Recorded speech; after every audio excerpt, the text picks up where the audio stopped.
Management के क्षेत्र में अप्रोच, मेथोडोलॉजी और ऑब्जेक्टिव तीनों में बहुत बड़ा परिवर्तन करने का काम किया है। నరేంద్ర మోడీ గారు ఏదైతే ప్రకృతి వైపరీత్యం వాటిల్లినప్పుడు ఆబ్జెక్టివిటీ అంటే లక్ష్యం ఏదైతే ఉందో, అదే విధంగా మెథడాలజీ అంటే మనం చేసేటువంటి పనితీరు, మన కార్యాచరణ ఏదైతే ఉందో, అదే విధంగా ఆబ్జెక్టివ్ అంటే లక్ష్యం ఏదైతే ఉందో, వీటన్నిటినీ కూడా సమన్వయం చేసుకుంటూ ముందుకు వెళ్ళాలి అని చెప్పి వారు గట్టిగా విశ్వసిస్తున్నటువంటి విషయం. पहले जो अप्रोच था, दृष्टिकोण था, वो राहत केंद्रित था। डिजास्टर आ जाने के बाद जिनका नुकसान हुआ है उनको राहत देना। अब अप्रोच है बचाव केंद्रित है, लोगों को डिजास्टर से बचाना।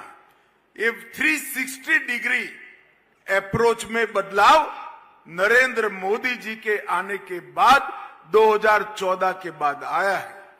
ఇంతకు ముందు ఎప్పుడైనా సరే ప్రకృతి వైపరీత్యం కావచ్చు, ఇతరత్ర వైపరీత్యం వాటిల్లినప్పుడు కేవలం అక్కడ ఉన్నటువంటి వారికి ఉపశమనం ఎలా అందిస్తాం అనేటువంటి విషయం మీదే కేంద్రీకృతమై ఉండేది.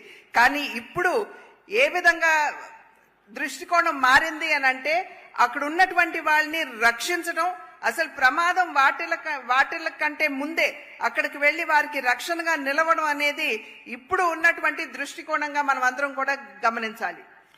कार्यशैली में, मेथोडोलॉजी में रिएक्टिव कार्यशैली से बदलकर प्रोएक्टिव कार्यशैली लाने का काम किया है। ఇంతకు ముందు ఏదైతే మనం గనక మెథడాలజీని గనక చూసుకున్నట్లయితే, అంటే మన కార్యాచరణ గనక మనం చూసుకున్నట్లయితే, ఇంతకు ముందు కేవలం వెళ్లి అక్కడ రక్షించడం వరకే ఉండేది. కానీ ఇప్పుడు ప్రోయాక్టివ్ గా అంటే మనం ముందే వెళ్లి ఏ విధంగా వారికి సహాయాన్ని అందించాలి లేదా వారిని రక్షించాలి అనేటువంటి ఒక ఆలోచన ధోరణిని ఇవాళ అవలంబిస్తున్నాం. और लक्ष्य में जितने हो सके उतनों को बचाओ, इसकी जगह जीरो कैजुअलिटी का लक्ष्य रखा गया है। ఇక్కడ లక్ష్యాన్ని గనక మనం చూసుకున్నట్లయితే ఎంత ఎక్కువ మందిని వీలైతే అంత ఎక్కువ మందిని రక్షించడం మాత్రమే కాకుండా ఎంత మందిని మనం రక్షించగలం అనేటువంటి విషయం మీద ఇవాళ మనం దృష్టి కేంద్రీకరించాం.